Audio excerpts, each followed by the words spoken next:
जय श्री माताजी. सामूहिकतेमध्ये बंधन घेऊया.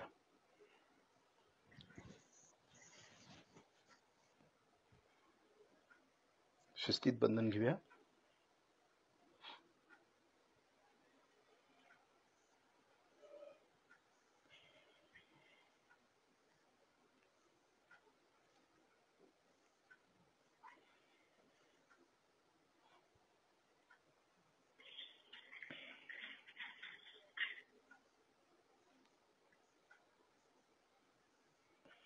कवच घेताना पण शिस्तीत घ्यायचं.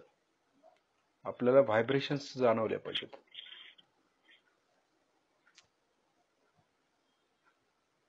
भर भर भर कधी घ्यायचं नाही. अगदी शिस्तीत. कळलं पाहिजे. सहयोग समजून उमजून करायचा.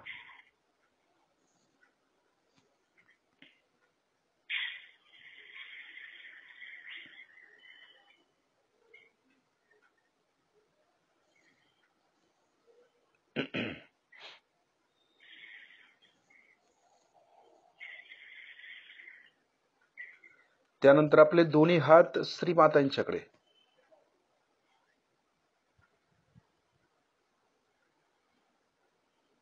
श्रीमातांच्या समोर आपण बसलोय आणि लक्ष आपलं श्रीमातांच्याकडे द्यायचं सुरुवातीला.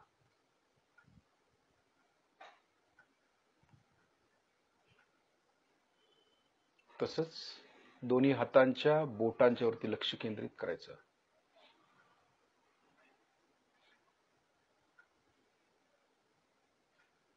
एकाग्रतेला महत्व आहे सहयोगामध्ये.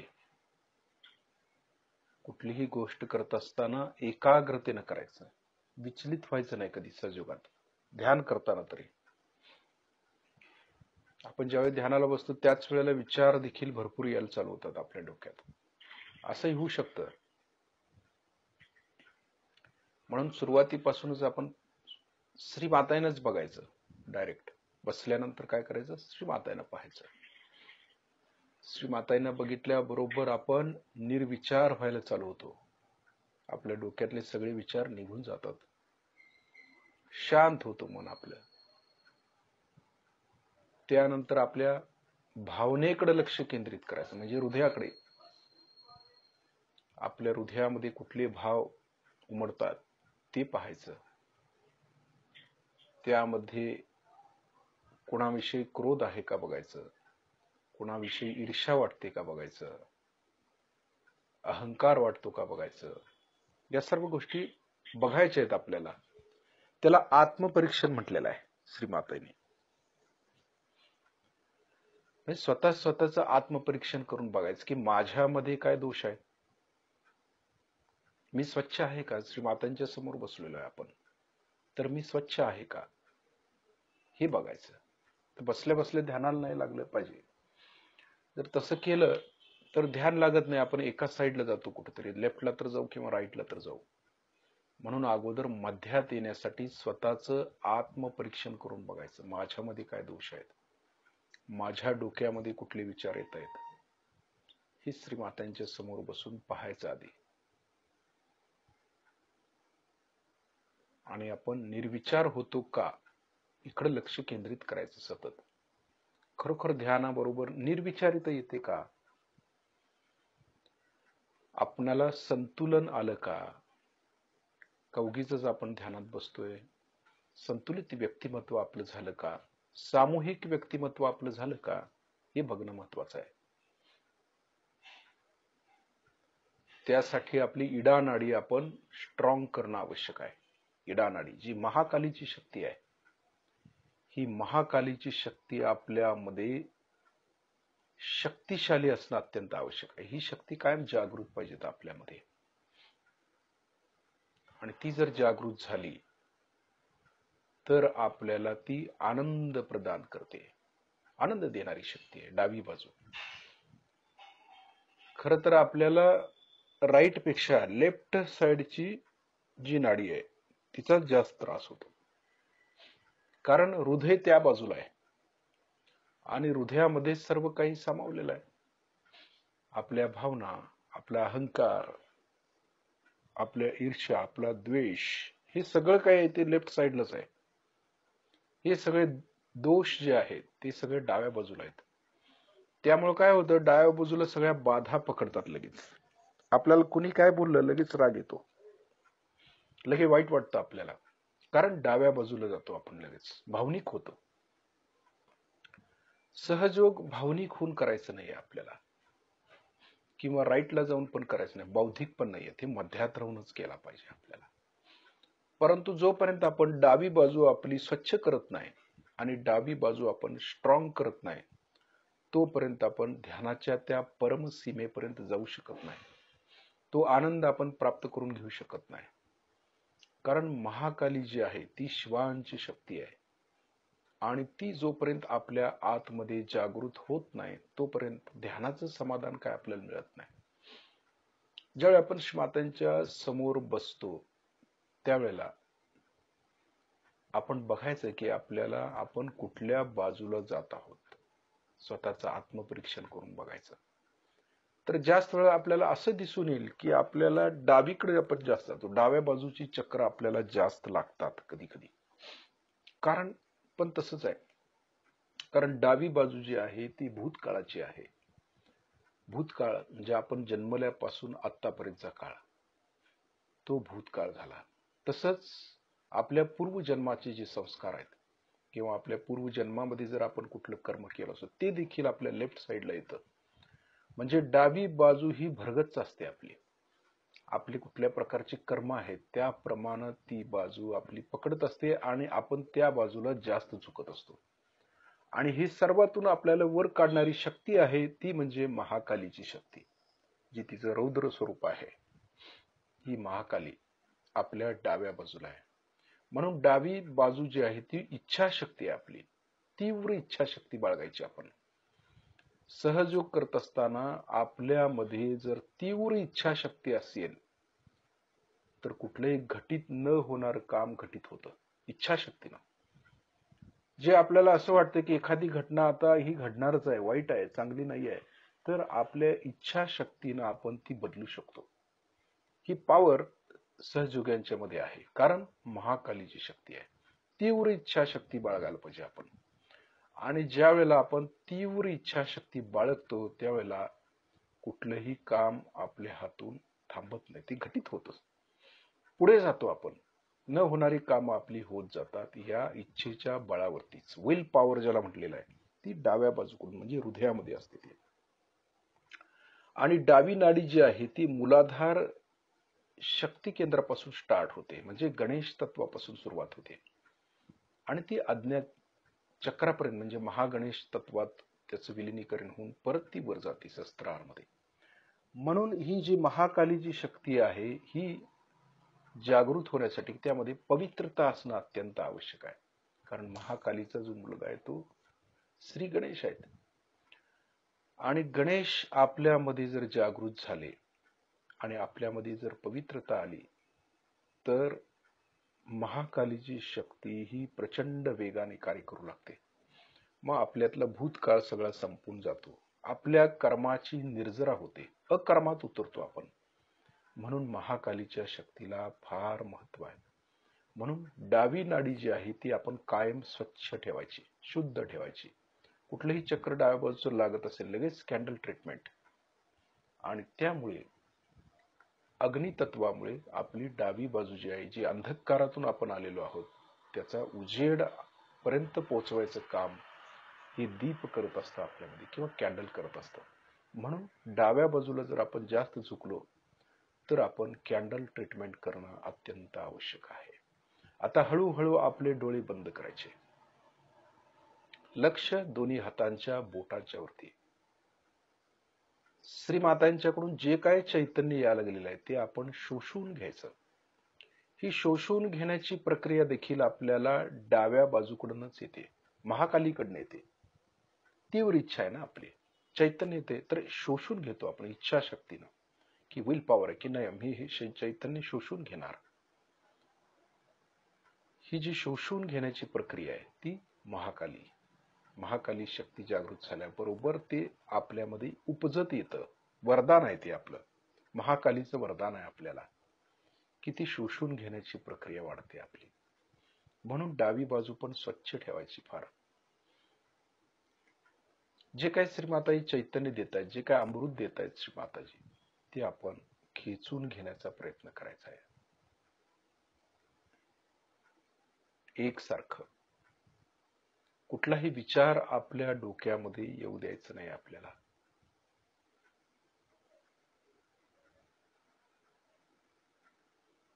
फक्त त्या चैतन्य शक्तीशी आपण एकरूप व्हायचंय.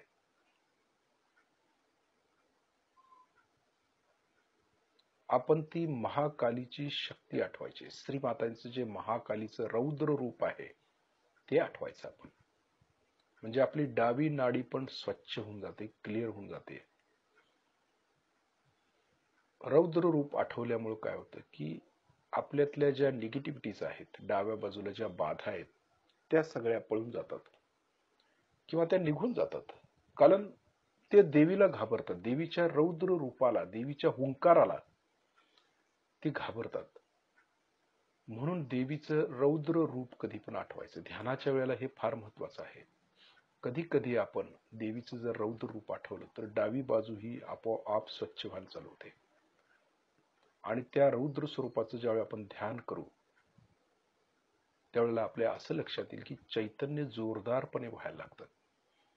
कारण आपलं हृदय देखील स्वच्छ होतं, हृदयातली सगळी घाण निघून जाते आणि आपल्यामध्ये खऱ्या अर्थानं सामूहिकता यायला सुरुवात होते. हे फार महत्वाचं आहे की सामूहिकता आपल्यामध्ये येणं फार महत्वाचं आहे. कलेक्टिव्ह कॉन्शियसनेस म्हणजे आपण सामूहिक झालं पाहिजे, नुसता शरीरानं नव्हे तर चित्तानं पण. आपण चित्तानं, आत्म्यानं एकमेकाशी जोडलेलो असलो पाहिजे. आणि ही जोडायची प्रक्रिया ही महाकालीची शक्ती करत असते. म्हणून आपली विल पॉवर आपण जबरदस्त ठेवायचं. आपली कलेक्टिव्हिटी मजबूत करायची. एखादी निगेटिव्हिटी आली किंवा एखादं संकट आलं तर त्याला सामना करण्यासाठी कलेक्टिव्हिटी आपली मजबूत होणं गरजेचं आहे.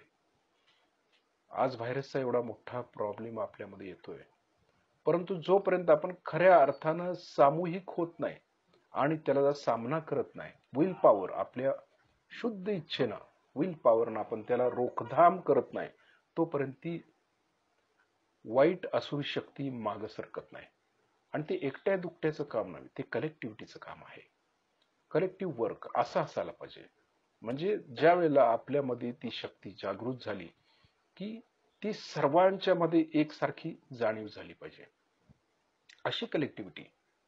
म्हणून ध्यानाच्या वेळेला आपण एकसारख्या गोष्टी करतो की आपण शस्त्रावरती राहतो, सर्वांनी राहतो. याचं कारण असं आहे की कोणी खाली राहता उपयोगाचं नाही. खाली जायचं, कोणी खाली राहिलेलं आहे, कोणी मध्ये राहिलेलं आहे, कोणी वरती आलेलं आहे, असं न होता सामूहिकतेमध्ये एकाच पातळीवरती जर आपण सर्वजण आलो तर आपल्याला एकाच वेळेला ही शक्ती जागृत होते आणि श्रीमातांना कार्य करायला सोपं जातं, देवीला कार्य करायला सोपं जातं. म्हणून कलेक्टिव्हिटीचा अर्थ आपण वेगळा घ्यायचा नाही. शरीरानं सगळे एकत्र आलो असं होता उपयोग नाही, आत्म्यानं एकत्र आलो पाहिजे. ती बळकटी पाहिजे आपल्यामध्ये. विल पॉवर, एकाच शूरवीर अशी साधक तयार झाले पाहिजे. ते देवीचे गण आहेत. त्या गणासारखे आपण तयार झालो तर देवी आपल्याकडून कार्य करून घेते. म्हणून ते गण म्हणजे ते डावी बाजू जर आपली जर साफ असेल, स्वच्छ असेल, तर आपल्यामध्ये गण जागृत होतात आणि ते गणच कार्य करतात सगळं. हे आपण लक्षात ठेवूया. आता काय करायचं तर आपली ही जी 5 बोट आहेत ती एकत्र करायची. 5 बोट एकत्र करायची उजव्या बाजूची, उजव्या हातातली 5 बोट एकत्र करायची. डावा हात श्रीमातांच्याकडेच. आपण डाव्या बाजूला कार्य करायचं आहे, इडा नाडीवरती आपण कार्य करायचं आहे. तर मंत्र म्हणत असताना काय करायचं आहे तर सुरुवात नाडीवरती करायची आहे. समजा आता महाकालीचा मंत्र म्हणायचा आहे आपल्याला सुरुवातीला, तर काय करायचं, महाकाली बरोबर मागील आज्ञाचक्रावरती आपण शिस्तीत जायचंय. म्हणजे आपली जी बोट 5 बोट आहेत ती डाव्या स्वादिष्ठानला सुरुवात करायची, तिथून सुरुवात करायची. लेफ्ट स्वादिष्ठान पासून थोडस वरती ठेवायचं, लय टेकवायचं नाही त्याला. तिथून वरती वरती शिस्तीत जायचंय. कसं जायचंय तर ओम म्हणत, ओम त्वमेव साक्षात श्री. तसं करा आज्ञा चक्राला क्रॉस करून उजवीकडून बॅक आज्ञेवरती आपण ती 5 बोटं ठेवायचे. त्यावेळेला ही ज्यावेळेला आपण बोट 5 महाकाली म्हणताना 5 बोटं बरोबर बॅक आज्ञेवरती आली पाहिजेत. ओम तुम्ही साक्षात श्री महाकाली साक्षात श्री आदिशक्ती माताजी श्री निर्मला देवै नमो नमः. त्यानंतर परत ही 5 बोटं काढायची, खाली घ्यायची, परत लेफ्ट स्वादिष्ठान. दुसरा मंत्र म्हणायचा भद्रकाली. सुरुवात करायची आपण भद्रकाली. ओम त्वमेव साक्षात श्री. मंत्र म्हटलं कसं आहे, भद्रकाली बरोबर 5ही बोटं बॅक आज्ञेवरती आली पाहिजेत. भद्रकाली साक्षात श्री आदिशक्ती माताजी श्री निर्मला देवै नमो नमः. परत हात खाली घ्यायचा. म्हणजे अशा पद्धतीने हे मंत्र आपल्याला म्हणायचे आहेत. त्यावेळेला लक्ष डाव्या बाजूच्या नाडीवरती असणं आवश्यक आहे. जसं आपण 5ही बोटं वरती वरती नेतो तसं त्या ठिकाणी चैतन्य आपल्याला जाणवलं पाहिजे.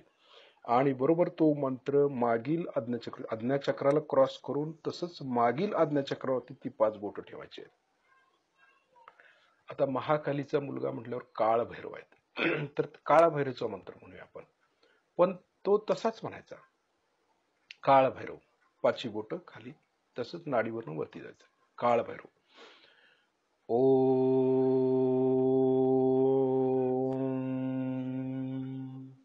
त्वमेव साक्षात श्री काळ भैरव साक्षात श्री आदिशक्ती माताजी श्री निर्मला देवै नमो नमः. हात खाली घ्यायचा. हात खाली घेतल्यावर लक्ष डाव्या हाताच्या बोटांच्या वरती ठेवायचं. व्हायब्रेशन्स कशा येतात ते बघायचे आपल्याला.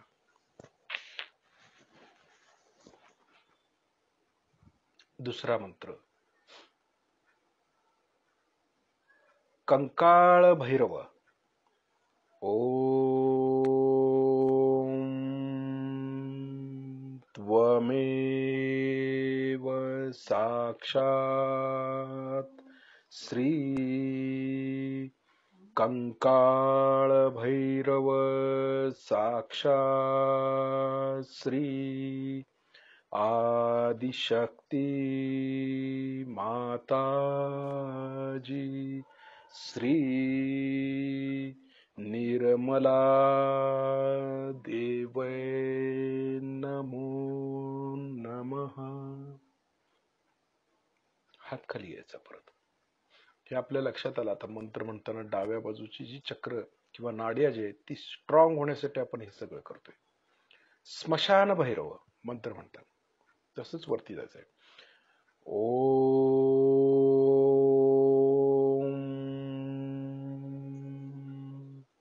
त्वमेव साक्षात श्री स्मशान भैरव साक्षात श्री आदिशक्ती माताजी श्री निर्मला देवै नमो नमः. हे म्हणत असताना लक्ष नाडीवरती पण द्यायचंय आपल्याला. आणि डाव्या हाताच्या बोटांच्या वरती पण. आपण जी 5 बोटं लावतो तिथूनही आपल्याला चैतन्य येत असल्याचं जाणवेल, किंवा ज्या ठिकाणी आपण बोट ठेवतोय तिथूनही चैतन्य बाहेर पडत असतं. म्हणजे संपूर्ण चैतन्याचा हा खेळ आहे. आणखी एक मंत्र म्हणूया, आनंद भैरव.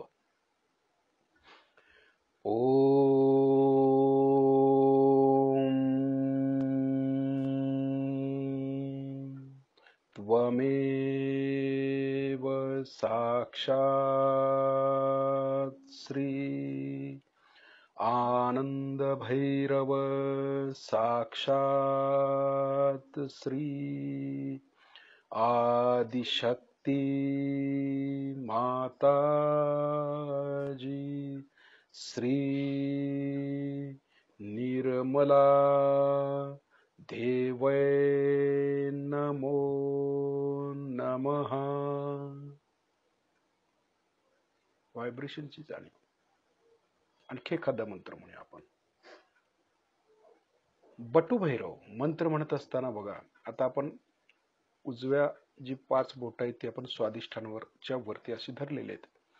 ओम असं दीर्घ स्वरात आपण म्हणतो, तर ओम म जो कुठं संपला पाहिजे, आज्ञा चक्रावरती संपला पाहिजे म. आणि तिथून पुढे काय करायचं, क्रॉस करून त्वमेव साक्षात पुढचा मंत्र बरोबर मागील आज्ञा चक्रावरती यावा, असं मंत्र म्हणायचं आहे. बटुभैरव.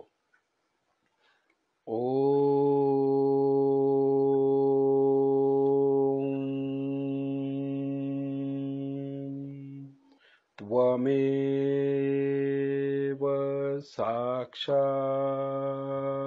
श्री बटुभैरव साक्षात् श्री आदिशक्ती माताजी श्री निर्मला देवै नमो नमः. परत हात खाली घ्यायचा. आपल्या लक्षात आलं ते, त्याच्यामुळे काय होतं की आपली डावी नाडी पूर्णपणे स्ट्रॉंग होते. आणखी एक मंत्र म्हणूया, महाभैरव. ओम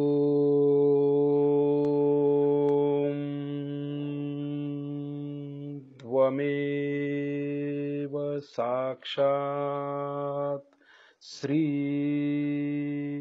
महाभैरव साक्षात् श्री आदिशक्ती माताजी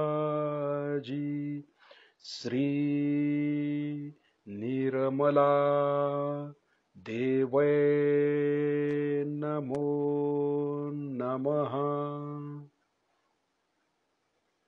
आता ही 5 बोटं अशीच वरती घेऊन शस्त्रारमध्ये ठेवायची. वर 5 बोटं शस्त्रारवर ठेवायची, शस्त्रारच्या बरोबर मध्ये ब्रह्मरंध्रावरती ठेवायची 5 बोटं.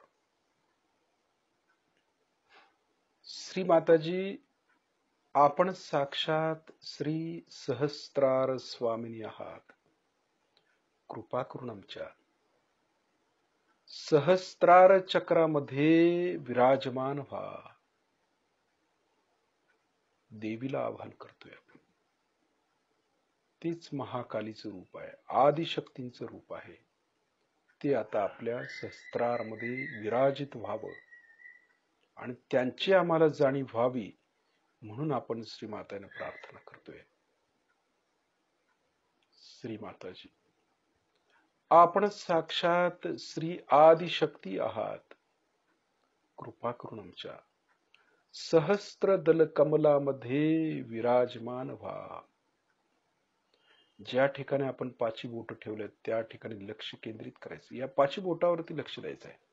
जसं शस्त्रार मध्ये आपण ठेवलोय तसं ती जाणवलं पाहिजे आपल्याला 5 बोटावर. 5 बोट म्हणजे पंचमहाभूत तत्व आहेत ती.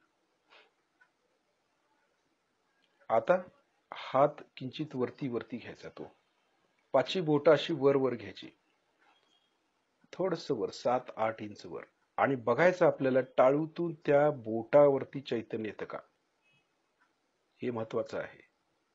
की बोटामध्ये आपल्याला चैतन्य जाणवलं पाहिजे, शस्त्रारमधून बाहेर पडलेलं कोल्ड थंड चैतन्य आपल्या बोटावरती जाणवेल. तळव्यावरती तर आपण कायम बघतो, परंतु सहस्त्रारमधून पण आपल्याला जाणवलं पाहिजे बोटावरती. ज्या वेळेला एखाद्या साधकावरती आपण कार्य करतो, त्याची कुंडलिनी चढवतो, त्यावेळेला कुंडलिनी चढवत चढवत आपण शस्त्रावरती हात धरतो, आपण बोट धरतो. असे ज्या वेळेला त्याची कुंडलिनी जागृती होऊन त्याच्या टाळूतून थंड चैतन्य लहरी येतील, त्यावेळेला आपल्या बोटाला जाणवतील ते. म्हणून हे पण आपल्या बोटाला जाणवतं. आता हात खाली घेऊया, बघूया आपली कुंडलिनी शस्त्राचं भेदन करून वर आली का. सहज मध्ये बघायचं. आता तसंच आपल्या दोन्ही हाताच्या बोटातून चैतन्य लहरी जोरदारपणे वाहतात की नाही ते पण पाहायचं.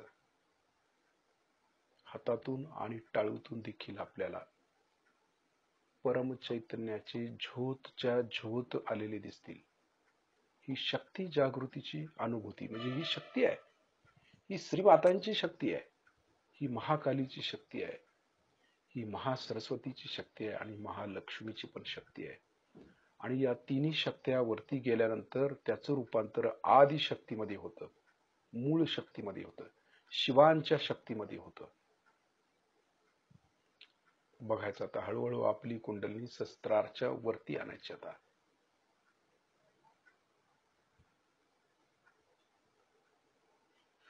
कुठलाही विचार नाही, स्थिर बसायचं. शस्त्राच्या वरती हळूहळू आपण वर जातोय, वरती वरती न्यायचं ती शक्ती. त्या शक्तीला दिशा द्यायचं काम केलं पाहिजे ना. ते श्री गणेश करतात. फक्त आपलं चित्त आपण वरती घेऊन जायचं. थंडगार चैतन्य लहरी टाळूतून बाहेर पडून वरच्या दिशेने जाते. त्या चैतन्याकडे लक्ष केंद्रित करायचं. जसं ते बाहेर पडतं त्याचा आनंद घ्यायचा आहे आपल्याला. ती महाकालीच्या शक्तीमुळे शक्य होतं. आनंद देणारी शक्ती महाकाली. पूर्ण वरती राहायचं आहे आपल्याला, आकाश तत्वापर्यंत जायचं, एकरूप व्हायचं. एकरूप होण्याचं काम देखील तेच करतात महाकाली. एकरूपता, आपल्यामध्ये भाव जागृत करायचं काम ती देवीच करते. भक्तिभाव, आनंद देणारी शक्ती. चैतन्यामुळे आनंद मिळतो आपल्याला. हे कसं समजतं तर हे महाकालीच्या शक्तीमुळे कळतं आपल्याला. म्हणून महाकाली फार महत्वाची आहे. तिला सदैव प्रसन्न ठेवायचं आहे आपल्याला. जे आपल्याला कुठलंही संकट आलं तरी महाकाली त्यातून आपल्याला सहजमध्ये बाहेर काढते. परंतु शक्ती मात्र आपल्यात जागृत पाहिजे. शस्त्राच्या वरती राहायचंय. एक 10 ते 12 मिनिट आपण त्या स्थितीमध्ये राहायचंय. त्या शक्तीचा आनंद घ्यायचा आहे आपण. निरानंद म्हणतो त्याला. 10 ते 12 मिनिट.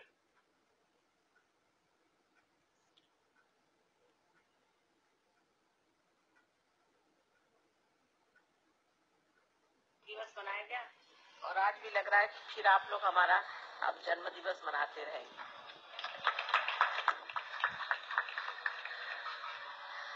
इस कदर सुंदर सजाया हुआ है इस मंडप को फूलों से और विविध रंगों से। सारी शोभा इतनी बढ़ाई हुई है कि शब्द रुक जाते हैं कलाकारों को देख करके। उन्होंने किस तरह से अपने हृदय से यह इतनी प्रतिभावान चीज बनाई कि थोड़ी समय।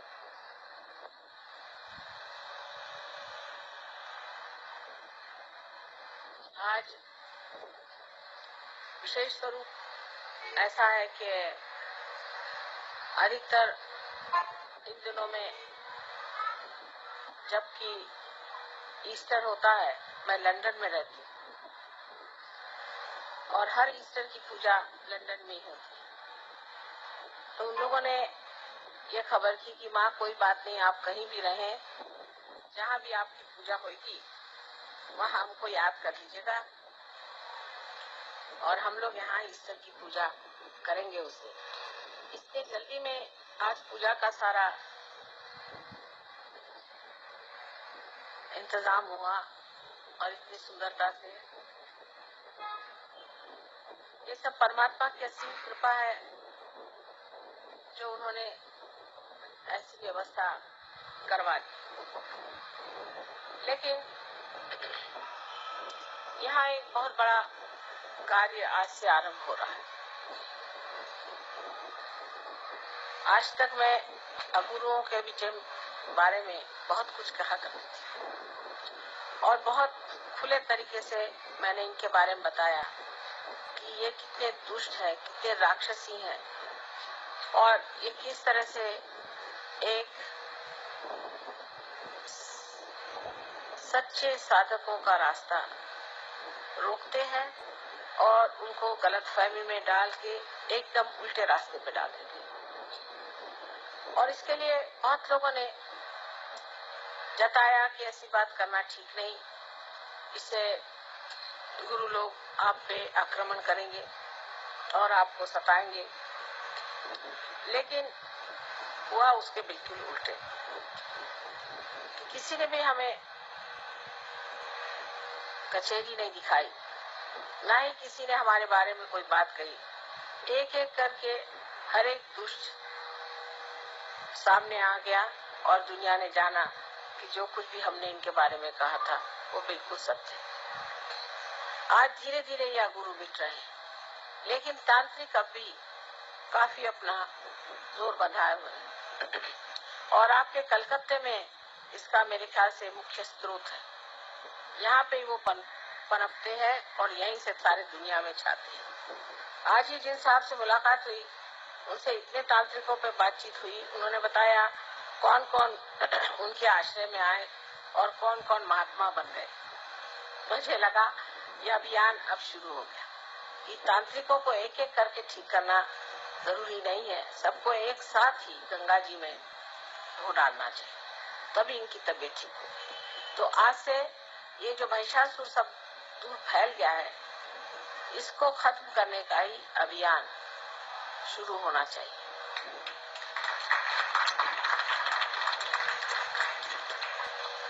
ये एक बड़ी भारी आत्मिक क्रांति है जिससे सारे संसार का कल्याण होने वाला है।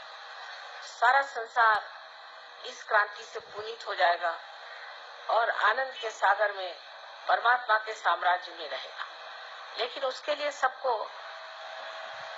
धीरज से कुछ न कुछ त्याग करना चाहिए और उसके लिए सबसे बड़ी चीज ये है कि हिम्मत रखनी चाहिए।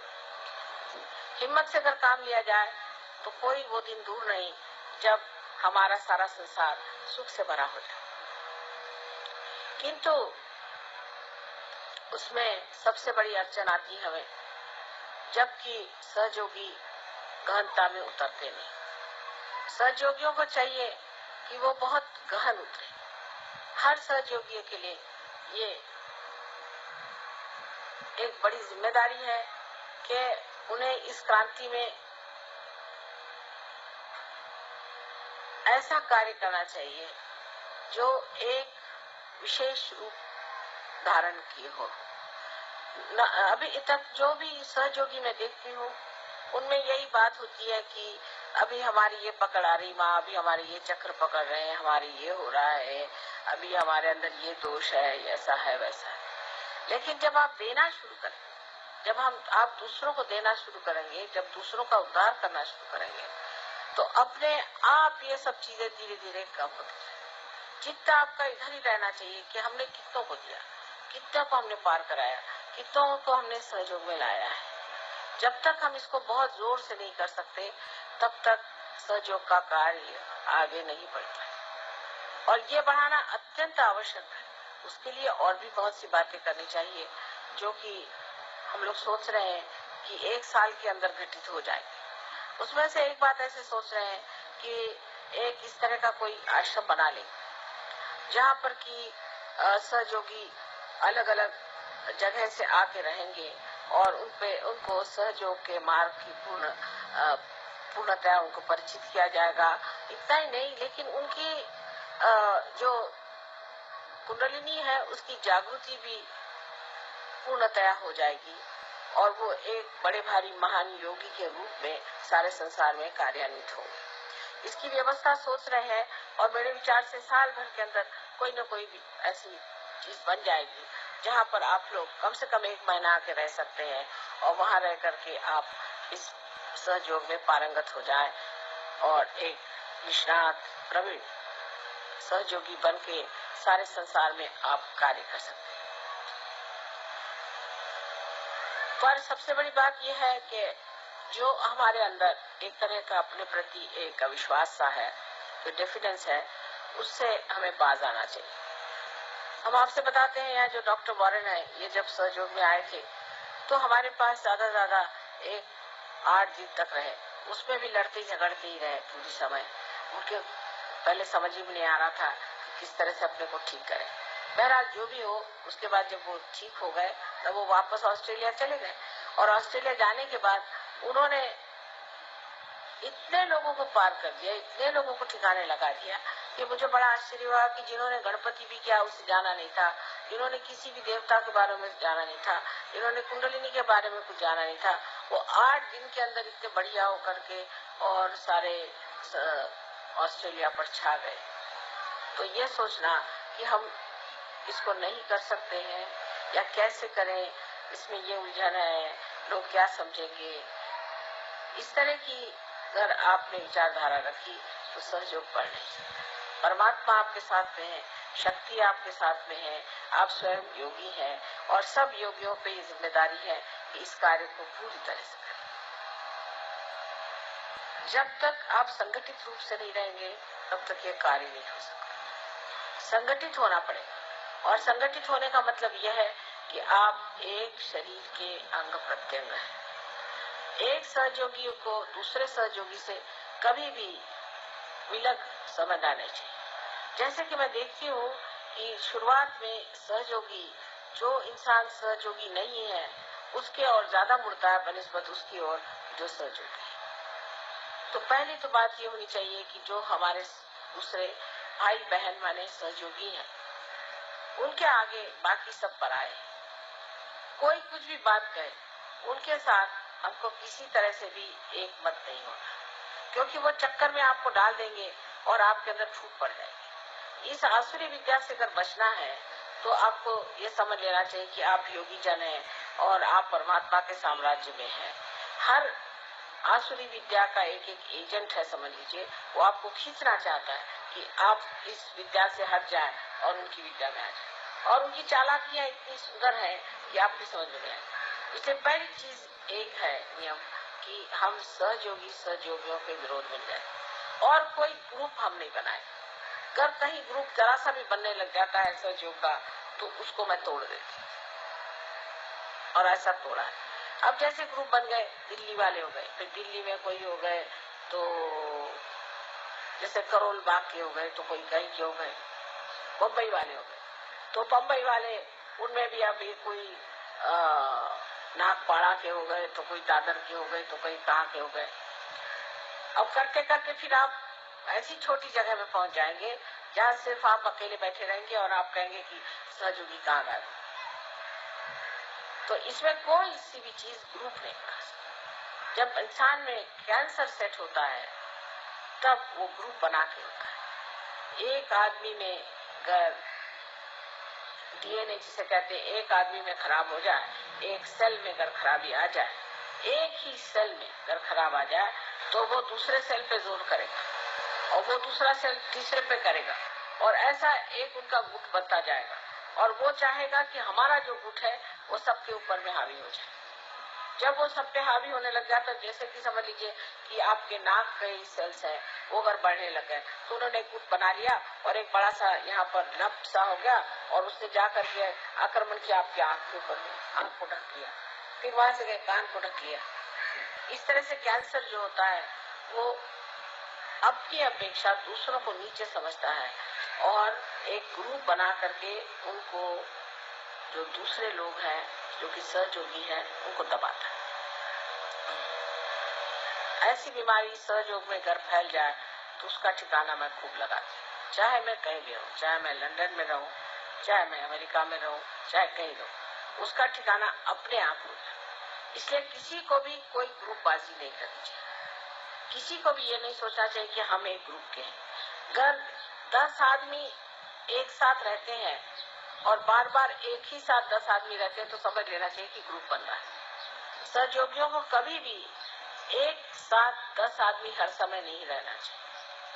जब आज इनके साथ बैठे तो कल उनके साथ, कल उनके साथ तो उनके साथ। जैसे कि हमारे अंदर जो रक्त के छोटे छोटे पेशियां हैं जिनको हम सेल्स कहते हैं, वो अगर समझ लीजिए एक जगह बैठ गए और 10 सेल ने सोचा कि हम यहीं बैठ जाएं, तो उस आदमी की मृत्यु हो जाएगी, सहयोग की मृत्यु हो जाएगी। इसलिए हम 10 आदमी एक साथ, क्योंकि हम एक ग्रुप के हैं, ये एक ग्रुप के हैं, वो एक ग्रुप के हैं। रक्ताभिसरण जिसे कहते हैं कि ब्लड का जो सर्कुलेशन है वो हमारे अंदर ऐसे खुलेआम से होना हो, तो कोई सा भी ग्रुप नहीं बनना चाहिए। जहाँ ग्रुप आपने देखा बन रहा है, उस ग्रुप को छोड़ के दूसरे ग्रुप पे चलिए, उस ग्रुप को तोड़िए, उससे कहना चलो इस ग्रुप के साथ आ जाओ, फिर वो उसके साथ आ जाए। इस तरह से जब तक आप नहीं करेंगे तब तक आपकी कलेक्टिविटी में नेगेटिविटी बनती जाएगी। जैसे कि मैं कहती हूँ कि आपने घर मथन करके और मक्खन निकाला, मक्खन के कण चारों तरफ है, उसमें एक बड़ा सा मक्खन का ढेला डालना पड़ता है, फिर उसके आसपास सारे जो है कण उसको जुटते जाते हैं। पर 4, 5, 6 कण मिलकर के अलग से अगर बैठ जाए तो जिसने मथा है वो कहता है जाने दीजिए, बेकार, ये तो मक्खन बेकार ही है, छोड़ दीजिए, जो बड़ा है उसको उठा दीजिए। तो सबको मिल मिल करके एक बड़ा सा मक्खन का जैसा स्वरूप है, इसी तरह से आपको भी एक बड़ा सा ग्रुप बनना चाहिए। करते करते फिर एक बड़े सागर में विलीन हो जाना चाहिए। तो एक बूंद को अगर आपको सागर में विलीन करना है तो आप 4-5 बूंद बना के सिर्फ बबूले बनाइएगा। जो भी इस तरह से कार्य करता है बबूला बना देता है, और वो बबूले आप जानते हैं कि 2 मिनट के लिए आते हैं और नष्ट हो जाते हैं, अपने आप प्रकृति से ही होते हैं, उसको कोई करने की जरूरत नहीं। इसलिए कोई सा भी ग्रुप आपको बनाना नहीं, सबके साथ एक जैसा मिलना जुलना, सबको एक साथ जाना, सबसे एक साथ प्रेम रखना और सबको एक साथ समझने की कोशिश करना चाहिए। एक दूसरों को किसी भी तरह से आपको क्रिटिसाइज कभी नहीं करना चाहिए। आप आपस में भाई बहन नहीं है, लेकिन आप मेरे शरीर के अंग प्रत्यंग है। अगर समझ लीजिए मेरी एक उंगली ने दूसरी उंगली को क्रिटिसाइज कर दिया तो क्या फायदा होगा, इससे तो नुकसान ही होने वाला। इसलिए ठीक यही है कि मनुष्य को, इसलिए बहुत उचित यही बात है कि हम लोगों को ये सोचना चाहिए कि अब हम मनुष्य नहीं, हम अति मानव हैं, और अति मानव की जो स्थिति है उसमें हमें सब दूर घूम फिर करके और अपना चित्त परमात्मा की ओर रखना चाहिए। ये बड़ी भारी एक कठिनाई आ जाती है सहयोग में शुरुआत में, जबकि कलेक्टिविटी आदमी पता नहीं क्यों तोड़ देता है। ये भी एक आसुरी विद्या है जहाँ कलेक्टिविटी टूट जाती है। अब जैसे हम कहें कि बम्बई में ये काम कम है, पर दिल्ली में अब भी नहीं, और कलकत्ते का मुझे अभी मालूम नहीं हाल, लेकिन मैं यही कहूंगी कि ये बीमारियां फैलने मत दीजिए। आप लोग सब मेरे बेटे हैं और मेरी बेटियां हैं, आपस में कोई सा भी आपने अगर कोई मतभेद हो जाए तो उसमें कोई ऐसी बात नहीं है, लेकिन ये कि आपस में आप ग्रुपबाजी मत करें। फिर एक ग्रुप बन गया, फिर वो ग्रुप वाले कहेंगे साहब हमारे आदमी को आप सामने करें, वो कहेगा हमारे आदमी को सामने करें, और उसका फिर असर क्या आएगा आप देखते हैं कि ऐसे लोग सहयोग से परान्मुख हो जाते हैं, हट जाते हैं, उनका स्थान खत्म हो जाता है। जैसे गुरुओं को खत्म किया है वैसे इस तरह के लोगों को भी खत्म किया जाता है। तो मैं नहीं करूं तो आपकी प्रकृति ही करे। इसलिए आपको खास करके मुझे कहना है कि कृपया आप लोग अपनी ओर चित्त दें और दूसरों की ओर प्रेम दें। दूसरों को प्रेम दीजिए और अपनी ओर चित्त दें। अपनी ओर देखें और अपनी ओर देखिए आप ये कहिए कि हम कैसे, क्या हम ठीक है, क्या हमारे चक्र ठीक है, क्या हमें कोई दोष है। या अगर आप सोचते हैं कोई समझता है तो उससे जाके पूछिए कि भाई कोई चक्र पकड़ रहा हो तो बता दीजिए, हमारी समझ में नहीं आना। जिस दिन आप इस चीज को अपना लेंगे कि हम माँ के अंग प्रत्यंग में बैठे हैं, आप समझ जाएंगे कि आपका कितना महत्व है। आप चाहे जैसे भी हैं, हमने आपको स्वीकार कर लिया। अब आपको भी हमें स्वीकार करना होगा और जानना होगा कि अब अत्यंत शुद्ध और पवित्र भाव से रहने से ही हमारी माँ को सुख और आनंद मिल सकता है। आज की एक विशेष तिथि है, जिस तिथि पर ये नया अभियान शुरू हो रहा है कि सारे दुनिया के जितने भी तांत्रिक हैं उनके पीछे मैं अब लगने वाली और मैं चाहती हूँ कि आप भी सबके पीछे हाथ धोकर लगे।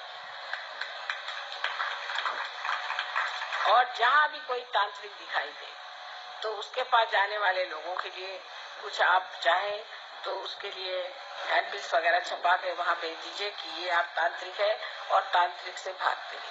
अगर जो आदमी तांत्रिक के पास जाता है उसके घर में अगर तांत्रिक आ जाए तो 7 पुश्त तक वो पनप नहीं सकता, उसके बच्चे नहीं पनप सकते।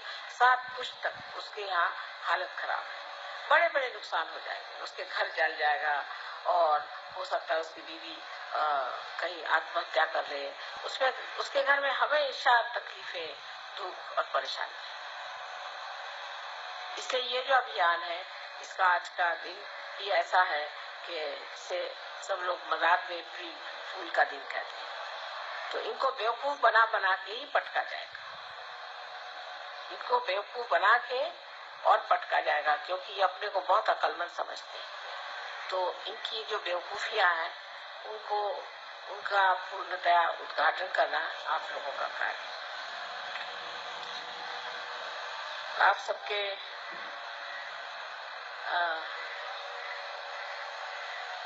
प्यार और दुलार और इस शोभा से वाकई में मैं अभिभूत हूँ। इतना आप लोगों ने खर्च किया, इतनी शोभा बढ़ाई है, तो यही कहना है कि बहुत ज्यादा खर्चा करने की जरूरत नहीं। आपकी माँ तो इतनी सीधी सादी है, उसको कोई भी चीज की जरूरत नहीं। आप लोग जो भी है, जो कुछ भी हमें दे दें तो ही बहुत है, हमें तो कुछ चाहिए भी नहीं। जो कुछ हमसे लेना है वो आप लोग ले लीजिए। लेकिन अब आप लोगों के संतोष के लिए अब कहते अच्छा भाई आपको साड़ी देना है तो दे दो, अब क्या करें। लेकिन वो भी क्या कि आप सोचे कि 4 साल पहले की साड़ी आप भी ऐसी ताले में चाबी बंद है, वो तो हमारे समझ नहीं आता कि बाद में जब कोई म्यूजियम बनेगा तो उसमें आप लोग लगाइएगा।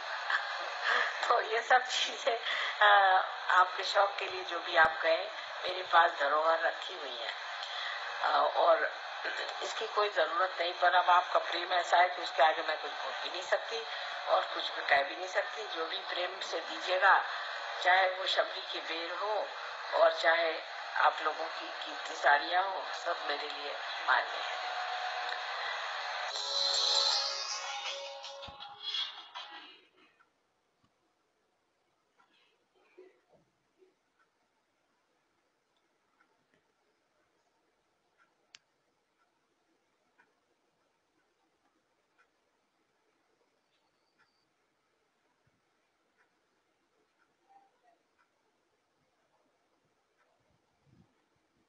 एक 2 मिनिटं आपण वरतीच राहायचंय.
शिस्तीत आता आपले डोळे उघडायचे आणि श्रीमातांना बघायचं आहे. शिस्तीत.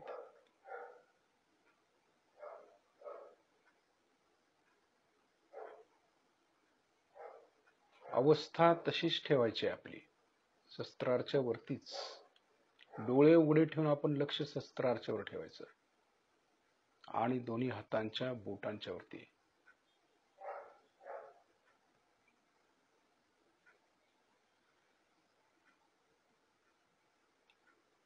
त्याचा फक्त आपण आनंद घेतोय.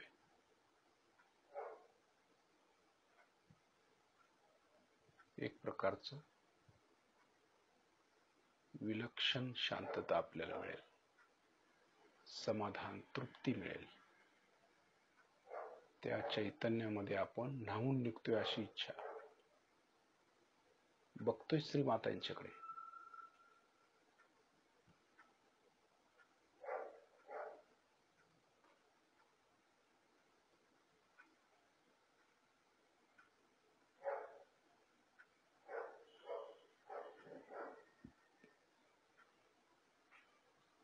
तर श्रीमातांना आपण नमस्कार करूया, त्यांचे आभार मानूया. श्रीमाताजी, आपल्या चरणाशी कोटी कोटी प्रणाम, कोटी कोटी प्रणाम. तर शिस्तीत आपण बंधन घेऊया. आपल्या हातामध्ये चैतन्य आहे, त्याची गुंफण करतच कुंडलिनी वरती बांधायची आपल्याला.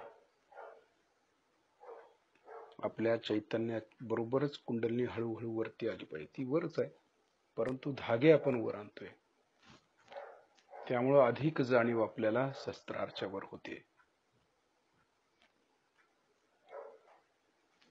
जेवढे जास्तीत जास्त धागे वर येतील तेवढी जाणीव आपल्याला अधिक वाढत जाईल. कवच घेताना पण आपण शिस्तीत, डोक्यावरून हात आला पाहिजे उजवीकडे आणि उजवीकडून डोक्यावरून डावीकडे आला पाहिजे. शिस्तीत घ्यायचं. लक्ष कवचाकडे असलं पाहिजे, चैतन्य रूपी. हे कवच तयार व्हायला लागले आपल्या भोवतानी, इकडे लक्ष पाहिजे. आपण हात इकडे करतो, परंतु लक्ष चैतन्याकडे, हे महत्वाचं आहे. त्यातलं शिस्तीत घ्यायचं आहे. व्हायब्रेशन समजल्या पाहिजेत की आपल्या भोवती चैतन्य तयार होते, कवच तयार होते, हे कळलं पाहिजे.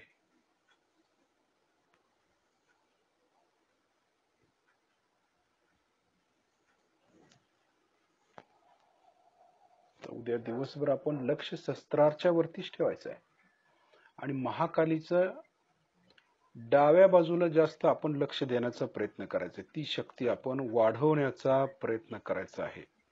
हे फार महत्वाचं आहे. तर उद्या दिवसभर आपण लक्ष शस्त्राच्या वरती आणि महाकालीच्या शक्तीकडे द्यायचं आहे. जय श्री माताजी.